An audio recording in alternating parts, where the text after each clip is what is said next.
Hello प्यारे बच्चों, कैसे हो। स्वागत है एक बार फिर से आप सभी का आपके अपने इस यूट्यूब चैनल ज्ञान विद्या स्कूल पर। आज प्यारे बच्चों, आज हम चैप्टर नंबर 10 कक्षा 6 न्यू एनसीईआरटी 2025 की पढ़ने वाले हैं, जो कि इसी साल से हमारे प्यारे बच्चों को मिली है नई शिक्षा नीति 2020 के अकॉर्डिंग। चैप्टर नंबर 10 सजीव विशेषता और अन्वेषण। सजीव की विशेषता और उसके अन्वेषण के बारे में आज हम पढ़ने वाले हैं, सीखने वाले हैं, समझने वाले हैं। सजीव का मतलब जिसके अंदर जीवन है, उन सभी के बारे में आज अध्ययन करेंगे। और इसमें लगभग जितने भी पेज होंगे उन सब का अच्छे से अध्ययन करेंगे। थोड़ा क्रियाकलाप पर कम ध्यान देंगे, ठीक है, क्योंकि चैप्टर को पढ़ाने में फिर काफ़ी सारा समय लग जाता है। चलिए करते हैं बिना किसी देरी के। अवधि और आयुष। अवधि और अवधि और आयुष की बात चल रही है यहाँ पे। अवधि है और आयुष है, ठीक है। कौन है? अवधि और आयुष है। अवधि और आयुष अपने माता पिता के साथ सुबह सैर के लिए जाते हैं। अवधि घोंगे घोंगे के कुछ खोल लेती है और उन्हें उठाने लगती है। उसकी माता उसे ऐसा करने के लिए कहती है, न करने के लिए कहती है। बताती है कि यह खोल एक जीवित घोंघे का घर हो सकता है। वास्तव में यह उसके शरीर का एक अंग होता है। अवधि और आयुष को आश्चर्य होता है कि एक खोल जो हिल भी नहीं रहा है, उसके अंदर कोई जीव प्राणी कैसे हो सकता है। बाद में विद्यालय जाने पर अवधि और आयुष अपने मित्रों के साथ उस घटना को साझा करते हैं। वे अपने शिक्षक के पास जाते हैं और उनसे पूछते हैं कि जो खोल हिल भी नहीं रहा था, वह एक सजीव घोंघे के शरीर का अंग कैसे हो सकता है। शिक्षक कक्षा में सजीव और निर्जीव पर चर्चा प्रारंभ करते हैं। सजीव और निर्जीव पर शिक्षा प्रारंभ करते हैं, चर्चा प्रारंभ करते हैं। आइए अंकित करें, क्रियाकलाप है अपने पास और इसको आइए अंकित करते हैं। इसमें है हमारे चारों ओर अनेक प्रकार की वस्तुएं होती हैं। अपनी कक्षा में चारों ओर देखें, आपको अनेक उदाहरण मिल सकते हैं। पेंसिल जो आपने पकड़ी हुई है, पुस्तक जो आप पढ़ रहे हैं, खिड़की और के पास एक कबूतर, ठीक है, ये सब है ना आप करते हैं। और यहाँ पे अपने पास देखो कौन कौन सजीव है, कौन कौन निर्जीव है। पेंसिल निर्जीव है, पुस्तक निर्जीव है, ये सजीव है, कार निर्जीव है, पौधे सजीव है, ठीक है। और अन्य भी काफ़ी सारे हैं, जीव है, जंतु है, काफ़ी सारे ऐसे हैं। आगे आइए, वह क्या है जो सजीव को निर्जीव से पृथक करता है। वह क्या है जो सजीव को निर्जीव से पृथक करता है, अलग करता है। तो आइए 10.1 में देखा कि आपके विचार से एक पेंसिल निर्जीव है और एक कबूतर सजीव है, क्यों है। आपके अनुसार सजीव प्राणी और निर्जीव वस्तुओं में क्या अंतर होता है। पहचाने गए सजीवों में क्या समानताएं हैं। आपने पहचाना होगा कि गति एक ऐसी समानता है जो सभी सजीवों में होती है। आपने कारों को सड़क पर चलते हुए देखा होगा। क्या इसका अर्थ यह है कि कार सजीव होती है? नहीं, कार भी निर्जीव ही होती है। ऐसे कार्यों को सूचीबद्ध कीजिए और अपने आप को कर सकते हैं, लेकिन एक कार नहीं कर सकती। आप भी सजीव होने का आप भी सजीव होने का एक अद्भुत उदाहरण है। जब भी आप अपने आपस की आपस की वस्तुओं को सजीव या निर्जीव के समूह में बांटने का प्रयास करें, आप उस वस्तु की तुलना स्वयं से कर सकते हैं। ऐसी कौन सी विशेषताएं हैं ऐसी कौन सी विशेषताएं हैं जो आपको एक कार से अलग करने में सहायता करती है? उदाहरण के लिए कार आमाप माने आकार में अपने आप वृद्धि नहीं होती।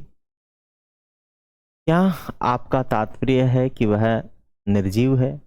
अब कार को निर्जीव के रूप में वर्गीकृत करने के लिए आपने किन विशेषताओं का उपयोग किया? सजीव होने की मूल विशेषता को पहचानने के लिए इसी प्रकार अपनी चर्चा को जारी रखिए। ऐसी कौन सी सामान्य विशेषताएं हैं जो सजीवों को निर्जीव वस्तु से पृथक करती है? आइए इसके बारे में जानते हैं। क्या हम सजीव और निर्जीव के बीच अंतर करने के लिए गति को विशेषता मान सकते हैं? अपने आसपास की 5 ऐसी वस्तुओं को सूची बनाइए जो अपने आप गतिमान हो सकती है। क्या आपके अनुसार सूचीबद्ध की गई पांचों वस्तुएं केवल सजीव है क्योंकि वे स्वयं गतिमान हो सकती है? अब जंतुओं की भांति पौधे तो स्वयं एक स्थान से दूसरे स्थान पर नहीं जा पाते, तो क्या आप उन्हें सजीव मानते हैं?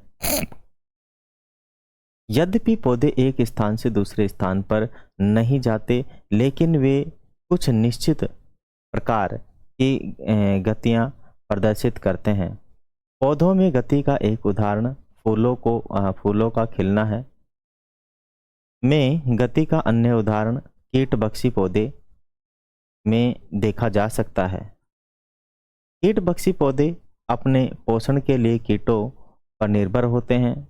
कीटभक्षी पौधे का एक उदाहरण ड्रोसेरा। कौन है ड्रोसेरा? ड्रोसेरा की पत्तियां तस्त्री मानी शोषर के आकार की होती हैं। इसमें असमान लंबाई वाले बाल जैसे अनेक तंतु होते हैं जिनके छोर पर चिपचिपा पदार्थ होता है। जब कोई कीट तस्तरी की सतह को स्पर्श करता है, बाल अंदर की ओर मुड़ जाते हैं। आपने ये जो देखा, ये ड्रोसेरा है। ये ड्रोसेरा कीटभक्षी है। ये कीटों का यहाँ पे देखो, कीट अगर यहाँ आ गया तो ये बाल जो है ऑटोमेटिक क्या कर देते हैं, बंद कर देते हैं और उसका रस चूस लेते हैं। छोर में कीट को जकड़ लेते हैं। अन्य कीटभक्षी पौधे गति के प्रक्रम का अवलोकन करने का प्रयास कीजिए। आरोही लता भी अपने समीप रखी किसी वस्तु के चारों ओर लिपट जाती है। इसका तात्पर्य है कि भले ही पौधे एक स्थान से दूसरे स्थान पर नहीं जाते, फिर भी वे गतिशीलता प्रदर्शित करते हैं। आप अपनी तुलना अपने बचपन की तस्वीर से करें। क्या आप वह पोशाक पहन सकते हैं जो आप 4 वर्ष पहले पहने थे? क्योंकि आपके शरीर का आकार बड़ा हो गया है। इसका कारण आपके शरीर में वृद्धि। पौधे और अन्य सजीव भी वृद्धि करते हैं। क्या हम यह मान सकते हैं कि वृद्धि सजीवों का एक विशेषता है? बिल्कुल, एक विशेषता है सजीवों की वृद्धि। सजीवों को अपनी वृद्धि और विकास के लिए भोजन मानी पोषण की आवश्यकता होती है। बिल्कुल, अगर बिना खाए पिए हम रह जाएं तो जल्दी ऊपर पहुंच जाएं, तो खाना पीना बेहद जरूरी है। ऐसे 5 सजीवों को सूचीबद्ध कीजिए जिन्हें वृद्धि के लिए भोजन की आवश्यकता होती है। अब ऐसी प्रक्रिया के विषय में सोचिए और जिसके बिना हम जीवित नहीं रह सकते। सामान्य रूप से चलने के बाद, दौड़ने के बाद और थोड़ा नृत्य करने के बाद आपके द्वारा प्रति मिनट ली जाने वाली श्वासों की संख्या गिनिए। सैकड़ों को अंकित कीजिए और आप क्या पाते हैं? आप प्रत्येक स्थिति के बाद श्वासों की संख्या में कोई अंतर देखते हैं? क्या आपने कुत्ते, बिल्ली, गाय, भैंस जैसे अन्य जंतुओं की श्वास प्रक्रिया पर ध्यान दिया है? जब वे विश्राम कर रहे हों, उनके पेट की गति को ध्यान से देखें। श्वसन प्रक्रिया में जब हम श्वास अंदर की ओर खींचते हैं, वायु बाहर से हमारे शरीर में आती है। जब हम श्वास बाहर निकालते हैं तो वायु बाहर शरीर से बाहर की ओर जाती है। श्वास लेना श्वसन प्रक्रिया का एक भाग है। क्या पौधे भी श्वसन करते हैं? हाँ, बिल्कुल। पौधे की पत्तियों की सतह पर छोटे छोटे छिद्र होते हैं जिन्हें रंध्र कहा जाता है। इंग्लिश में स्टोमाटा कहते हैं इन्हें। छिद्र पौधे के शरीर में वायु अंदर लेने और बाहर करने में सहायता करते हैं। अपने विद्यालय के वरिष्ठ कक्षा के विद्यार्थियों के साथ बातचीत कीजिए और उनसे अनुरोध कीजिए कि क्या वे आपकी कक्षा में सूक्ष्मदर्शी के उपयोग से रंध्रों को प्रदर्शित कर सकते हैं।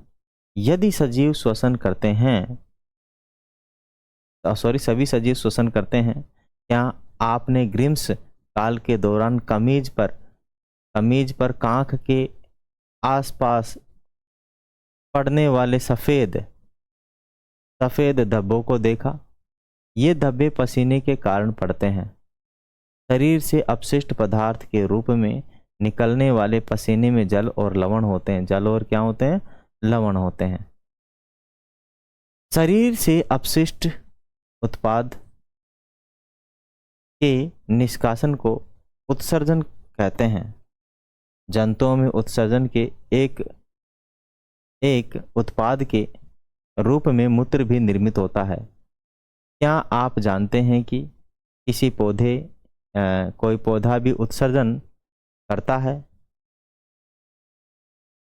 आपने ध्यान दिया होगा कि पत्तियों की सतह पर अतिरिक्त जल खनिजों को सूक्ष्म बूंदों के रूप में उत्सर्जित करते हैं।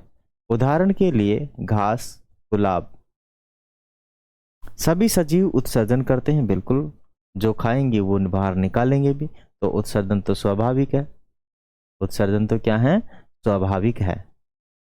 आइए चलते हैं। आइए अब हम एक अन्य विशेषता पर ध्यान देते हैं।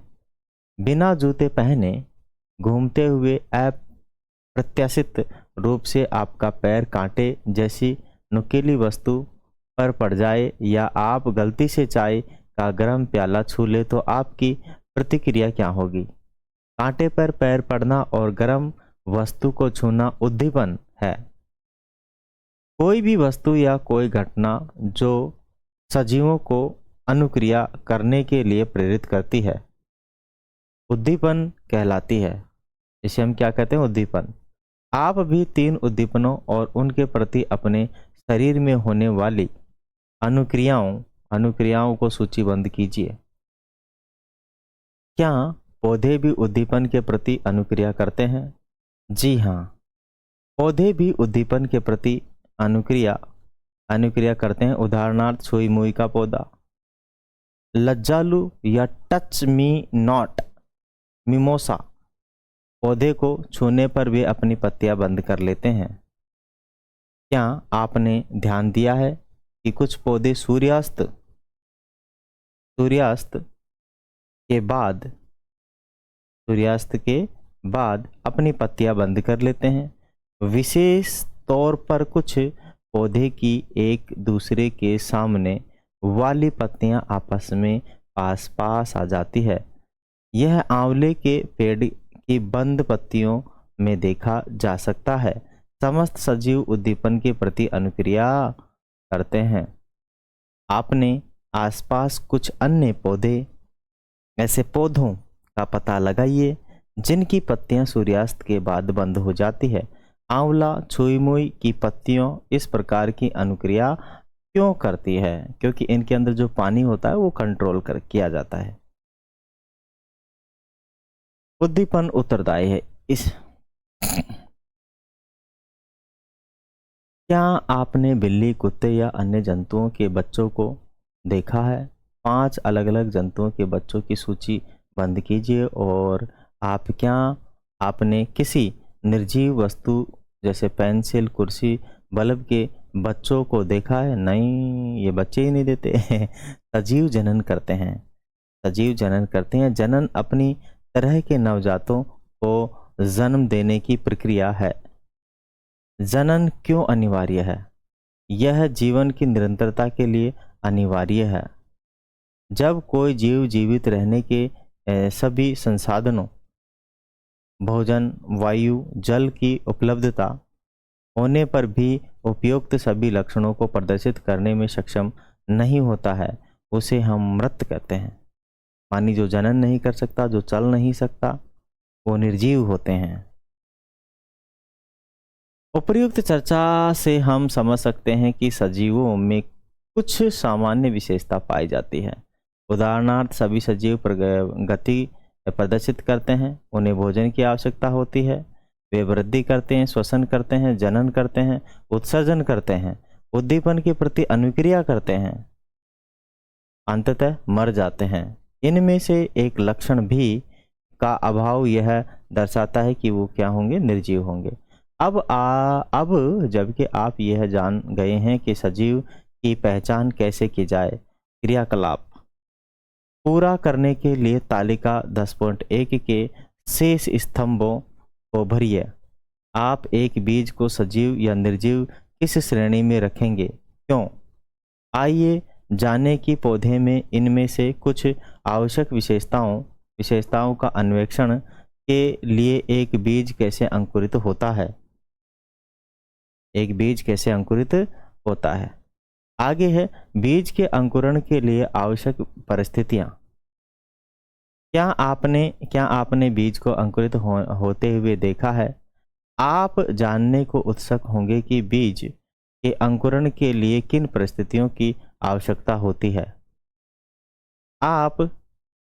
क्या आप अंकुरण के लिए आवश्यक किसी स्थिति के बारे में सोच सकते हैं? आप कैसे जांच करेंगे कि इन परिस्थितियों का बीज के अंकुरण पर क्या प्रभाव पड़ता है? बीज के अंकुरण पर क्या प्रभाव पड़ता है? आइए करते हैं क्रियाकलाप। बगीचे की मिट्टी भरे 4 गमले लीजिए और किसी फली मानी सैम, राजमा, लोबिया के 4 बीज बो दीजिए। अब इन गमलों को 15 दिन के लिए स्थिति में रखिए। ठीक है, सूर्य का प्रकाश इस स्थिति में रखें। 3 को सूर्य का प्रकाश दें, है ना, 1 को सूर्य का प्रकाश नहीं दें। यहाँ पे देखो सीधा सूर्य का प्रकाश जो है जल रहित गमला मानी जल नहीं है इसमें, उस पर आया। इसमें सीधा सूर्य के प्रकाश में अत्यधिक जलयुक्त है, इसमें जल आया। इसमें पूर्णतः अंधेरे में और नम मिट्टी युक्त गमला है, अंधेरे में, लेकिन इसमें सीधा सूर्य का प्रकाश है और नम युक्त मिट्टी का गमला है। अब देखते हैं किसमें क्या दिखाई दे रहा है। ठीक है, दिखाई दे रहा है सीधा पहला गमला के अंदर मिट्टी में अत्यधिक मात्रा में जल डालिए, जिससे कि मिट्टी के ऊपर जल हमेशा उपस्थित रहे। जल के कम होने पर नियमित रूप से उसमें क्या डालते रहिए? पानी डालते रहिए और गमले को सीधा सूर्य के प्रकाश में रखिए। गमला गया। इसमें है कि नियमित रूप से गमले को उपयुक्त मात्रा में जल डालते रहिए और हल्की मिट्टी में नमी बनी रहे और गमले को अंधेरे स्थान पर रखिए। गह घड़ी वाला देख लीजिए। गह घड़ी वाले में गमले में नियमित रूप से उपयुक्त मात्रा में जल डालिए और जिससे कि गमले की मिट्टी भी हल्की नमी बनी रहे। गमले को सीधा सूर्य के प्रकाश में रखिए, क्योंकि सूर्य के प्रकाश के बिना कुछ संभव नहीं है। सूर्य के प्रकाश के बिना कुछ संभव नहीं है। फिर आपने क्या अवलोकन किया, क्या मिला आपको, क्या नहीं मिला, इसके अंदर क्या करेंगे आप? लिखेंगे। अब यहाँ आगे देखिए आपने क्या दिखा। आप क्या सोचते हैं, बीजों के अंकुरण के लिए उपयुक्त सूर्य का प्रकाश अनिवार्य है? बिल्कुल। प्रत्येक गमले के बीज को वायु, जल, सूर्य का प्रकाश मिल रहा है। क्या कोई ऐसा गमला है जिसमें बीजों को वायु नहीं मिल रही हो? बीजों को वायु नहीं मिल रही हो।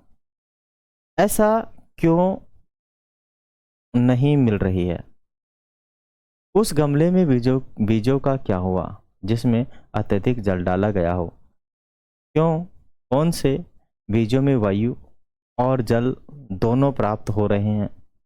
उन गमलों को पहचानिए और जहां आपको बीजों का अंकुरण दिखाई दे रहा है,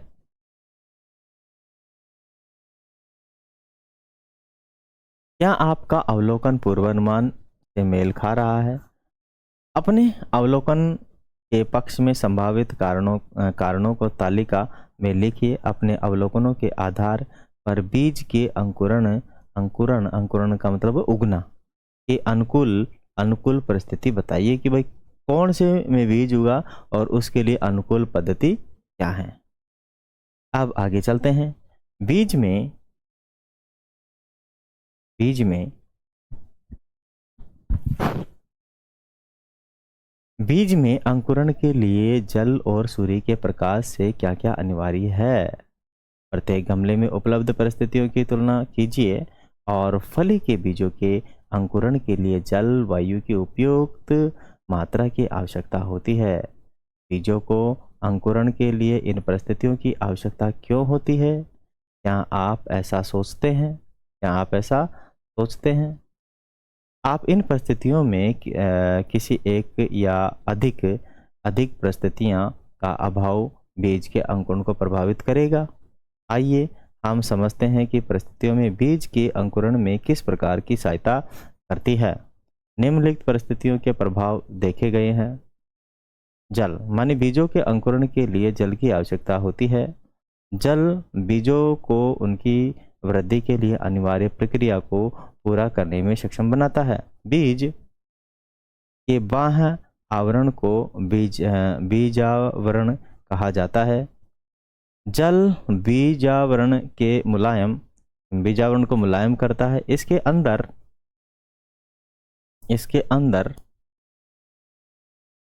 नन्हे भ्रूण पौधे में विकसित होने में सहायता मिलती है। मिट्टी, वायु एवं मिट्टी। बीजों को अंकुरण के लिए वायु की आवश्यकता होती है। बिना वायु मानी ऑक्सीजन के कुछ संभव नहीं है। मानी बीज मिट्टी के कणों के बीच के स्थान में उपस्थित वायु का उपयोग करते हैं। इसके अतिरिक्त मिट्टी के कणों के बीच के स्थान के कारण जड़ें आसमान से बढ़ती है आसानी से बढ़ती सॉरी आसमान से नहीं आसानी से बढ़ती।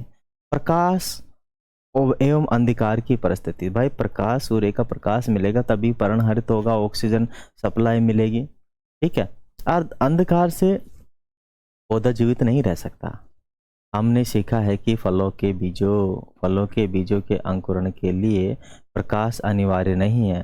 सामान्यतः अधिकांश बीजों को अंकुरण के लिए प्रकाश की आवश्यकता नहीं होती है, किंतु अंकुरण के पश्चात नवोद्भिद की वृद्धि के लिए सूर्य के प्रकाश की आवश्यकता होती है। अध्याय उचित आहार, स्वस्थ शरीर का आधार में आपने सीखा है कि मनुष्य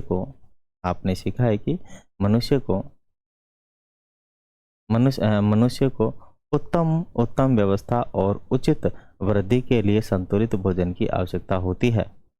इसी प्रकार पौधों को भी उचित वृद्धि और विकास के लिए अनुकूल परिस्थितियों एवं पोषक तत्वों की आवश्यकता होती है। आपके विचार से कौन सी परिस्थितियां बीज के अंकुरण को प्रभावित करेगी? आगे आगे अपने पास कॉलिस या पिटूनिया जैसे कुछ पुष्पीय पौधे में बीजाणु के लिए प्रकाश की आवश्यकता होती है। इन बीजों को मिट्टी से ढकने पर इनका अंकुरण बाधित होता है। वह कैल, कैलुंडा कैलुंड कैलेडुला और जीनिया जैसे कुछ पुष्पीय पौधे हो, पौधे बीजांकुरण के लिए अंधकार की आवश्यकता होती है। अंधकार का मतलब कुछ पौधे ऐसे हैं जैसे कैलेंडुला और जीनिया, ये ऐसे पौधे हैं जिन पुष्पीय पौधे हैं, ये अंधेरे में भी अपने क्या कर लेते हैं, बीज उगा लेते हैं आसानी से। अंधेरे में भी क्या उगा लेते हैं, बीज उगा लेते हैं। आइए, पौधों में वृद्धि और गति। ठीक है, पौधों में वृद्धि का मतलब है बढ़ना और गति का मतलब है जो फैले हुए रहते हैं वही, है ना। वृद्धि गति एक ही बात, वृद्धि एवं गति। मानी सूर्य पौधे सूर्य के प्रकाश के प्रति किस प्रकार अनुक्रिया करते हैं? क्या सूर्य के प्रकाश पौधों के विभिन्न भागों में एवं वृद्धि की दिशा को प्रभावित करते हैं? बिल्कुल करते हैं।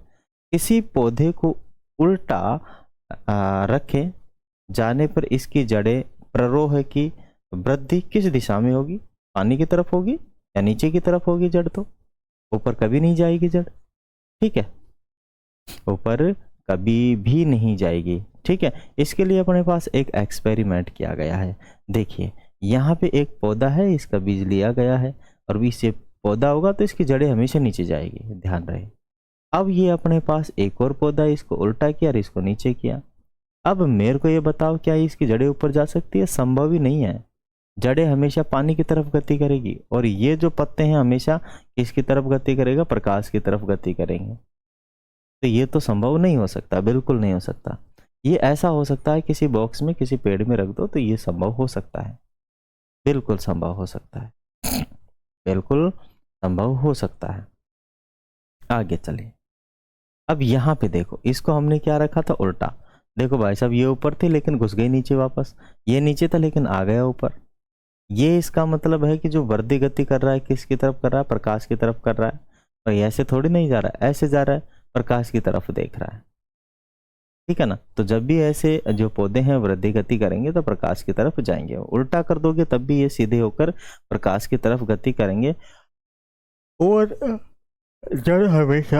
जड़ जो है हमेशा पानी की तरफ मूवमेंट करती है। कोई सा ऐसा पौधा नहीं है जो पानी या मिट्टी की तरफ मूवमेंट नहीं करे जिसकी जड़ें। अब अपने वैज्ञानिक से एक परिचय करते हैं कि ये जगदीश चंद्र बोस हैं, अपने 1858 में जन्म लिया था और लगभग इनका जो मृत्यु हो गई थी 1947। एक भारतीय वैज्ञानिक थे जिन्होंने पौधे के साथ कुछ रोचक प्रयोग किए। इन्होंने प्रकाश ताप, एक मिनट भाई मैं चेक कर लेता हूँ वॉइस आ रही है या नहीं आ रही है। बिल्कुल प्रॉपर अभी चल रही है, ठीक है ना। रोचक प्रयोग किए इन्होंने प्रकाश, ताप, विद्युत, गुरुत्वाकर्षण जैसे उद्दीपनों के प्रति पौधों की अनुक्रिया को अंकित करने के लिए क्रेस्कोग्राफ, इसका निर्माण किया था इन्होंने भाई साहब। क्रेस्कोग्राफ नामक मशीन का निर्माण किया। इस मशीन से उन्होंने मापा कि पौधे कितनी तेजी से बढ़ते हैं। इन्होंने यह भी दर्शाया कि पौधे उद्दीपनों को महसूस करते हैं और अनुक्रिया करते हैं, उनके प्रति क्या करते हैं? अनुक्रिया करते हैं। पौधे का जीवन चक्र क्या है? हमने सीखा है कि अंकुरण के लिए अपेक्षित परिस्थितियां और पौधे कैसे बढ़ते हैं तथा गति प्रदर्शित करते हैं। आइए हम पौधे के संपूर्ण जीवन में होने वाले परिवर्तनों को जानें।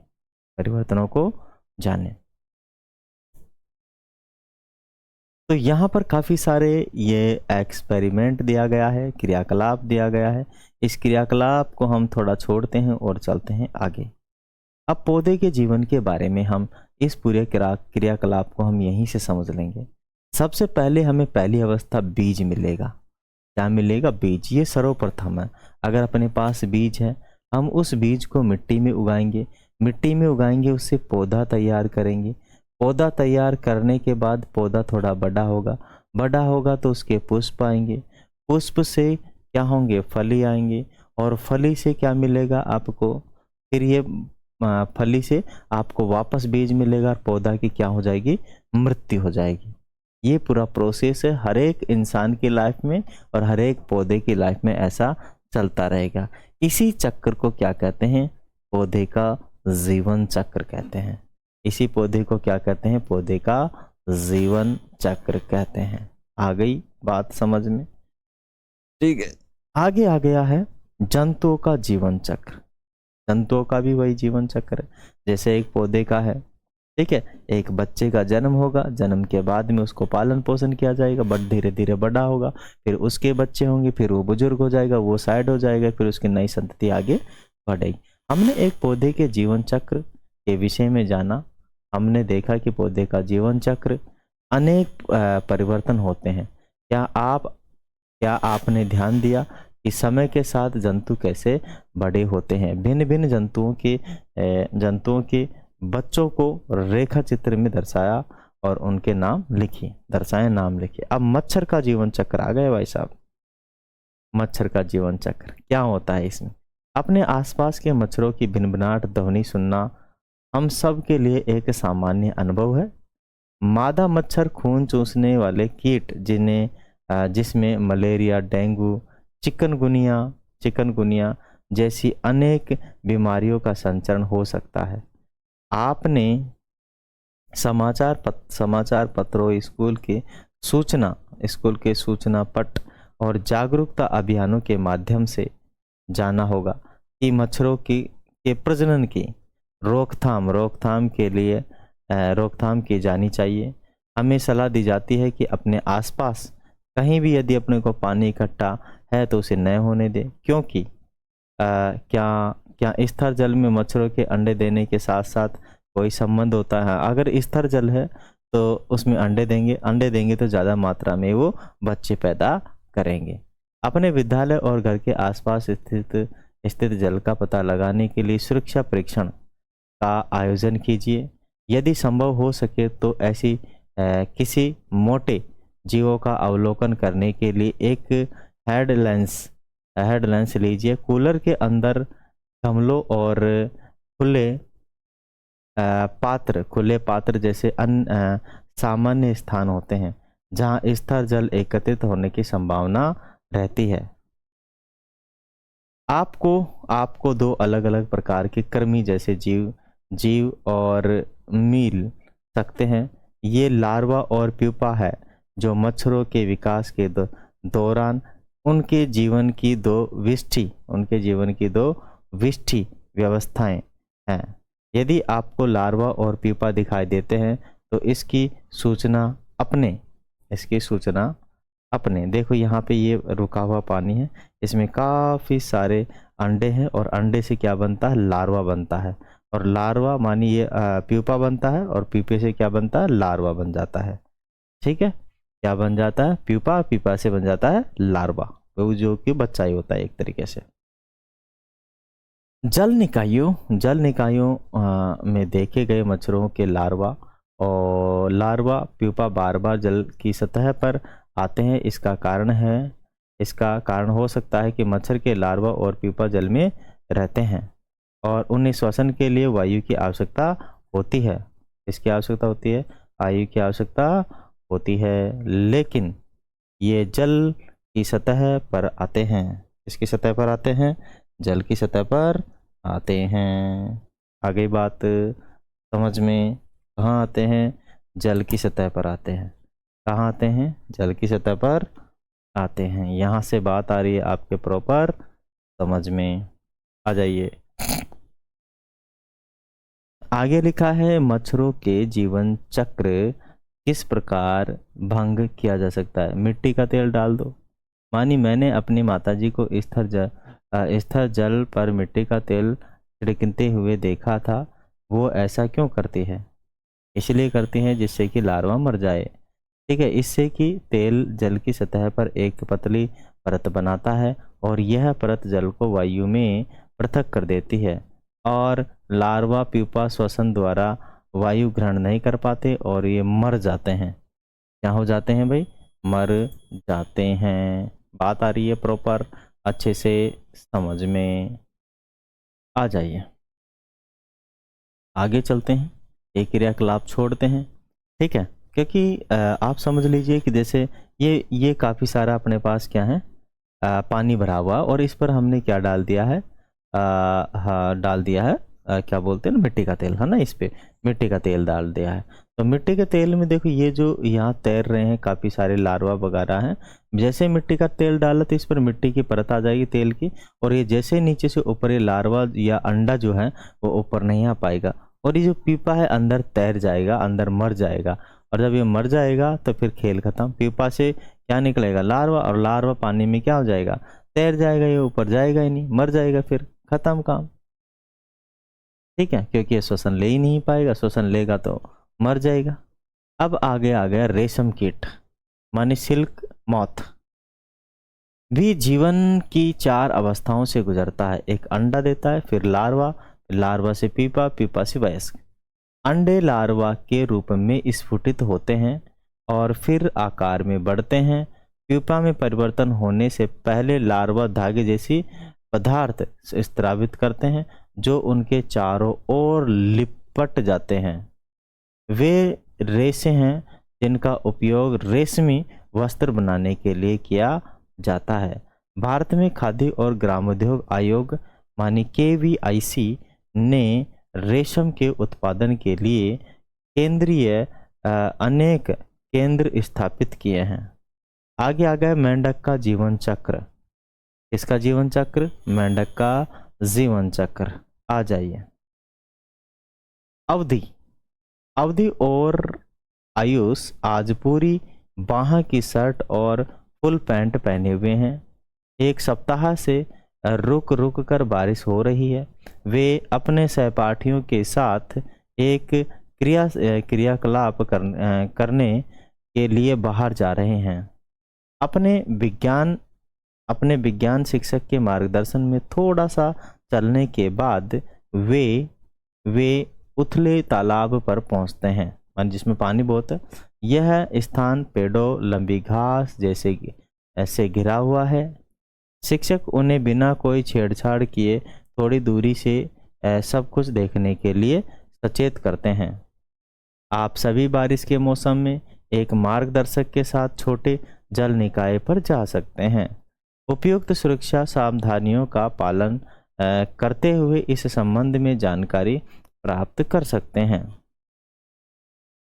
ठीक है, तो यहाँ एक जल निकाय है और इस जल निकाय को देखो जरा सी। यहाँ काफ़ी सारे छोटी छोटी मछलियाँ होंगी, लार्वा होंगे, पेड़ पौधे होंगे, ठीक है, मेंढक होंगे, ये अंडे हैं, ये क्या हैं? अंडे हैं।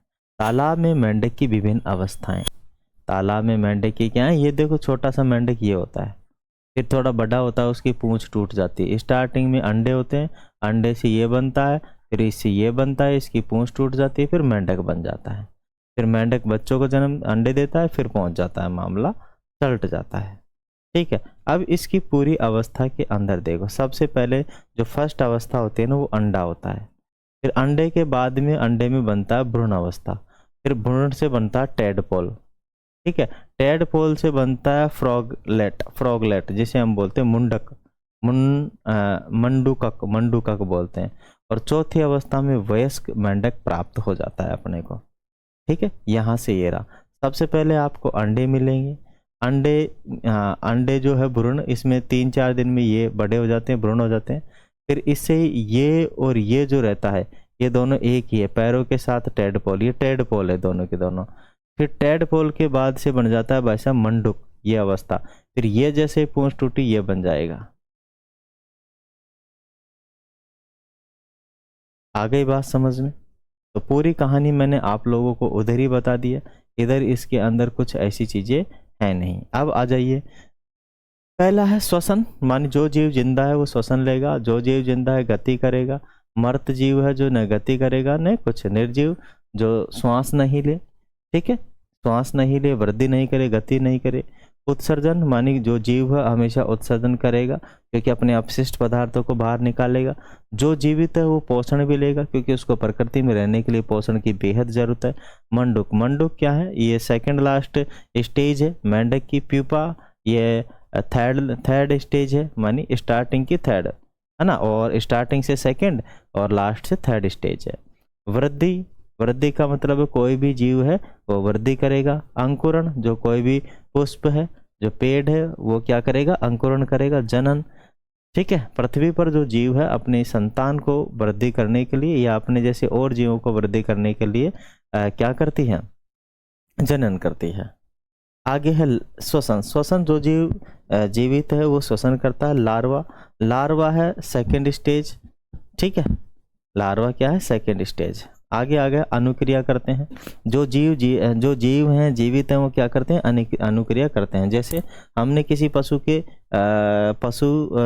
को क्या कर दिया है, थोड़ा सा किसी चीज़ की आवाज़ निकाले तो वो आवाज़ को सुनकर बहुत भगता है ना, बहुत भगता है, ऐसी कोई आवाज़ निकाल दी, ठीक है, या समझ लो कि हमने अपना हाथ एक गर्म कटोरी के टच कर दिया तो अपना हाथ तुरंत अनुक्रिया करके दूर करेगा। उद्दीपन का मतलब है सूचनाओं का एक जगह से दूसरी जगह पे पहुंचना या सूचनाओं का पता लगना। सजीव, जो जीवित है वो सजीव है। टेडपोल ये मेंढक का ही कुछ पार्ट है, ठीक है। आगे अपने पास कुछ सारांश है और मैं सारांश पूरे कहीं बताया नहीं हूँ, ठीक है, किसी में भी नहीं पढ़ा है मैंने अब तक। अब जो इसके क्वेश्चन वगैरह हैं ये अलग से मैं करवा दूंगा आपको, ठीक है। तो मैं आशा करता हूँ आज का जो वीडियो है आपको अच्छा लगा होगा। वीडियो अच्छा लगे तो वीडियो को लाइक कर दें, शेयर कर दें, सब्सक्राइब कर दें और ऐसे ही शानदार और जानदार वीडियो में बने रहने के लिए आप हमें सब्सक्राइब कर लें। Thanks for watching. जय हिंद, वंदे मातरम।